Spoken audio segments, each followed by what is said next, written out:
Hello दोस्तों, स्वागत है आपका हमारे यूट्यूब चैनल प्रो एजुकेशन पे।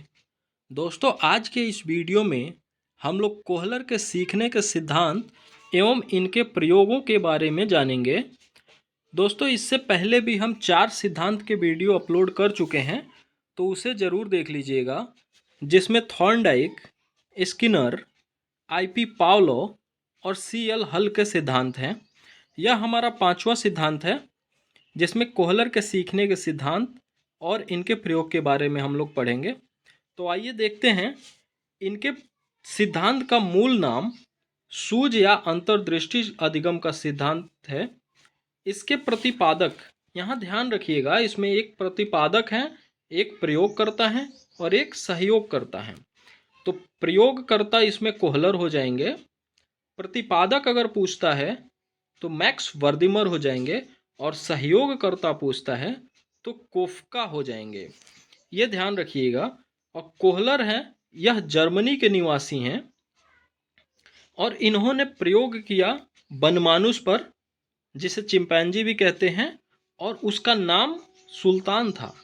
तो ये जरूर ध्यान रखिएगा, ये तीनों में से एग्जाम में कि कोई भी ऑप्शन दे के पूछ सकता है और तीनों ही पूछा जाता है।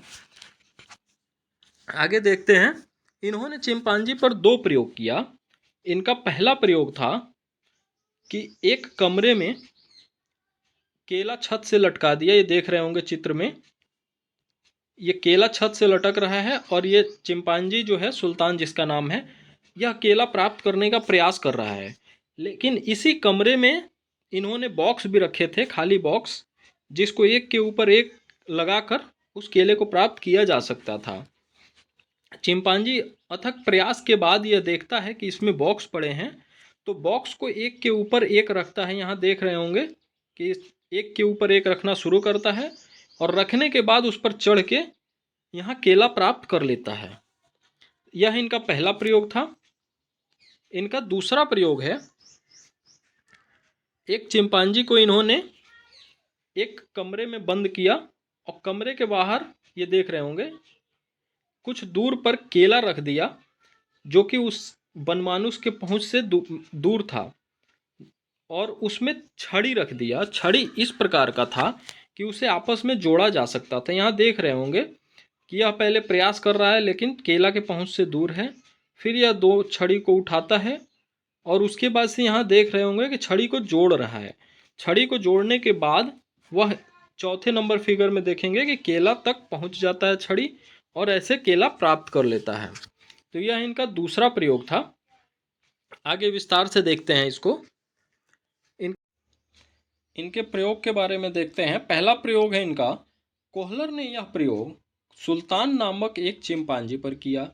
इन्होंने सुल्तान को एक कमरे में बंद किया तथा उसी कमरे की छत से कुछ केले इस प्रकार टांग दिए जो उसकी पहुंच से दूर थे, और उसी कमरे में कुछ खाली बॉक्स रख दिए।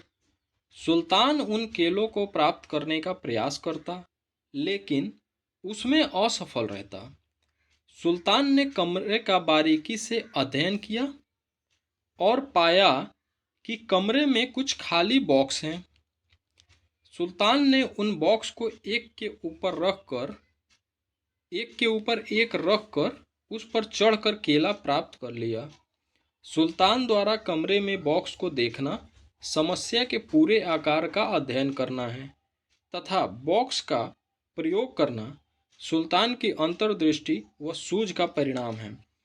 यहाँ जो उसने बॉक्स का प्रयोग किया वह उसके सूझ का परिणाम है, और उसने कमरे का अध्ययन किया, यानी समस्या के पूरे आकार का अध्ययन किया, और उसने अपने अंतर्दृष्टि व सूझ के परिणाम से समस्या का समाधान कर लिया। इनका दूसरा प्रयोग है। इस प्रयोग में कोहलर ने उस सुल्तान को एक पिंजरे में बंद कर दिया। पिंजरे के बाहर कुछ केले रख दिए। पिंजरे के भीतर उसने 3 स्टिक रख दिए जिसे आपस में जोड़ा जा सकता था। वह फिर से देखना चाहता था कि सुल्तान कैसे अपने कार्य में सफलता प्राप्त करता है। जब सुल्तान को भूख लगी तब उसने केले खाने का प्रयास किया, पर इस प्रयास में वह केले नहीं खा सका। फिर वह पिंजरे में ही घूमने लगा, पर केला न खाने के बारे में सोचता रहा। घूमते घूमते पिंजरे के अंदर जो स्टिक पड़ी हुई थी वह उसके साथ खेलने लगा। वह तीनों स्टिक आपस में जुड़ गई। सुल्तान ने उसी स्टिक की सहायता से केलों को प्राप्त कर अपनी भूख मिटाई। तो दूसरे प्रयोग में क्या था, इसने 3 स्टिक रखी थी, उसको आपस में जोड़कर और उससे केला प्राप्त कर लिया। निष्कर्ष क्या निकलता है? निष्कर्ष है गेस्टाल्टवादियों के अनुसार सीखना प्रयास व त्रुटि के द्वारा न होकर सूझ के द्वारा होता है। यहाँ देखिएगा, इन्होंने कहा है कि सीखना प्रयास व त्रुटि के द्वारा नहीं होता है, सूझ के द्वारा होता है। सूझ का अभिप्राय अचानक उत्पन्न होने वाले ऐसे विचार से है जो किसी समस्या का समाधान कर दे। सूझ द्वारा सीखने के अंतर्गत प्राणी परिस्थितियों का भली प्रकार से अवलोकन करता है, तत्पश्चात अपनी प्रतिक्रिया देता है। सूझ द्वारा सीखने के लिए बुद्धि की आवश्यकता होती है और इस प्रकार के अधिगम में मस्तिष्क का सर्वाधिक प्रयोग होता है। जहाँ बुद्धि की आवश्यकता होगी वहाँ मस्तिष्क का सर्वाधिक प्रयोग होगा। गेस्टाल्टवाद जर्मन शब्द है। इसका अर्थ पूर्ण या समग्र आकार है। इस सिद्धांत में समस्या के प्रकृति को संपूर्ण आकार में अध्ययन करने पर बल दिया गया है। इसमें समस्या के प्रकृति को संपूर्ण आकार में अध्ययन करने पर बल दिया गया है। यह सिद्धांत पूर्ण से अंश की ओर, ध्यान रखिएगा, पूर्ण से अंश की ओर और दूसरा है स्थूल से सूक्ष्म की ओर का प्रतिपादन करता है। गेस्टाल्टवाद सिद्धांत के इसके प्रवर्तक कौन है? मैक्स वर्दिमर, दूसरा है कोफका और तीसरा है कोहलर। इनको गेस्टाल्टवादी भी कहते हैं। इन तीनों को गेस्टाल्टवादी भी कहते हैं। गेस्टाल्ट मनोवैज्ञानिकों ने प्रयास और त्रुटि, प्रयास और सफल के सिद्धांतों का खंडन किया है। इन्होंने प्रयास और त्रुटि, प्रयास और सफल के सिद्धांत का खंडन किया है और इन्होंने बताया है कि सूझ का परिणाम है। सीखना इन्होंने बताया है कि सूझ का परिणाम है। गेस्टाल्टवाद सिद्धांत विवेकशील तथा चिंतनशील बालकों के लिए अधिगम पर बल देता है। इस सिद्धांत का उपनाम क्या है? इसे अंतर्दृष्टि या सूझ का सिद्धांत के नाम से जाना जाता है। इसे कोहलर के सिद्धांत के नाम से भी जाना जाता है। अंतर्दृष्टि का सिद्धांत, सूझ का सिद्धांत और गेस्टाल्टवादियों का सिद्धांत। यह ध्यान रखिएगा, जहाँ गेस्टाल्ट आ जाए, जहाँ सूझ आ जाए, जहाँ अंतर्दृष्टि आ जाए, जहाँ कोहलर आ जाए, यह सभी इनके सिद्धांत के उपनाम हैं। इनके सिद्धांत का शैक्षणिक महत्व क्या है? समस्या का पूर्ण रूप से प्रस्तुतिकरण होता है। विषय वस्तु का उचित व क्षमता के अनुसार प्रयोग होता है। विषय वस्तु रचनात्मक कार्यों के लिए उपयोगी होती है। कठिन विषय के लिए उपयोगी होता है।